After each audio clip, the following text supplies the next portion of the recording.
Mimi naitwa Godfrey Mosha, ni mkulima wa parachichi, ni mkulima wa miti na mpasua mbao. Na pia ni mwenyekiti wa taasisi ya Mufindi Environmental Transformation MUET. Nimealikwa kwenye bajeti ya leo, nimesikiliza kwa makini. Naipongeza watunga bajeti hao kwanza kwa kuangalia kinachozalishwa ndani ya nchi, kile kinachotokana na kilimo, kwa maana mafuta ya alizeti, mafuta yale ya Kigoma, yale mawese. Kwa kupandisha kodi, yale mafuta yanayotoka nje yanamfanya mkulima aongeze spidi ya kulima. Kwa kuweka ruzuku kwenye mbolea, yanamfanya mkulima au chakula kiweze kuwa kingi ndani ya nchi. Nchi naye mwangalia mkulima na watu wake ndani ya nchi, wale wakati na wa chini kabisa, umakini wa nchi uko vizuri. Nampongeza waziri, bunge, na kwa maana ya Rais Dr. Samia Suluhu Hassan. Najua kwa vyote vile atakuwa ametoa maelekezo kwa hizo kamati ziweze kufanya mambo vizuri. Kubwa ambalo naona nilichomekee, pametokea mtindo kwenye barabara kuu hizi, kwa mfano ya kutoka Iringa kwenda Moshi au kutoka Iringa kwenda Dar es Salaam. Unakuta mkandarasi kachimba katikati, hajafukia, gari inakuja inaingia, inapoteza mwelekeo, inakwenda porini. Wanakufa Watanzania wengi ambao hawana makosa.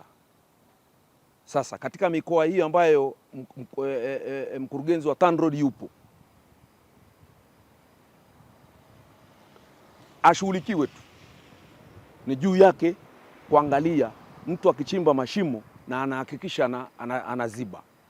Kama viongozi kama waliotengeneza bajeti wako makini na namna hii na Watanzania wao, na kama nchi ilivyo inavyoendelea na kasi ya utengenezaji wa train SGR kutoka Dar es Salaam kwenda Mwanza, ni kwamba wanajali Watanzania wasife, waendelea kuwepo. Huyu ambaye kwake anafanya mambo ya hovyo ashughulikiwe tu, kwa sababu tuna vijana wengi wana elimu, wako mtaani, nao wakachukua hizo nafasi. Mamlaka hizo zilizopo washughulike nao. Najua bajeti hii imekidhi maeneo fulani, lakini hapo ndio mahali pa kuanzia, na nipongeze kwa sababu bajeti hii pia, pamoja na vita vinavyoendelea hapo Iran, kwa maana rafiki yetu Marekani anayegonganisha vichwa na mafuta kupanda, nchi imekazana.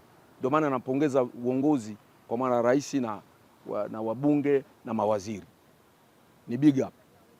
Na bajeti haikuacha wanafunzi, ile pesa za wakope wakasome, nao wamekumbukwa. Tuendelee kuwa na wasomi, ni juhudi kubwa za nchi na serikali. Sasa bajeti hii unaiona imeona wafadhili si wanaotoa kingi, kwa tunatumia mapato ya ndani, na uhakika kwa sababu rais yuko makini, kila kitu kinakwenda inavyopasa. Wale ambao wanalambalamba sukari humo ndani watashughulikiwa tu. Ni maeneo gani ambayo ulitamani yagusiwe na hii bajeti lakini hayagusiwi? Maeneo sasa hivi tuna bomu ambalo linatarajiwa kulipuka. Vijana hawana ajira, na vijana hawana ajira ndio maana wako kwenye bodaboda. Wako kwenye bodaboda, kwa mfano pale Dar es Salaam, ukiangalia bodaboda ikikupakia mpaka uwanja wa ndege wanakuambia isiingie, kumbe inaweza kaingie kamshusha na ikaondoka. Sasa kukidhi huku, kuweka vikwazo kwa mtu ambaye ana bodaboda ameamua kujiajiri, akijua kwamba hapa ndio kipato changu, tuwaongoze vijana wafanye kazi vizuri, lakini ile mikopo ya kuwapa vijana iboreshwe kwa njia nyingine.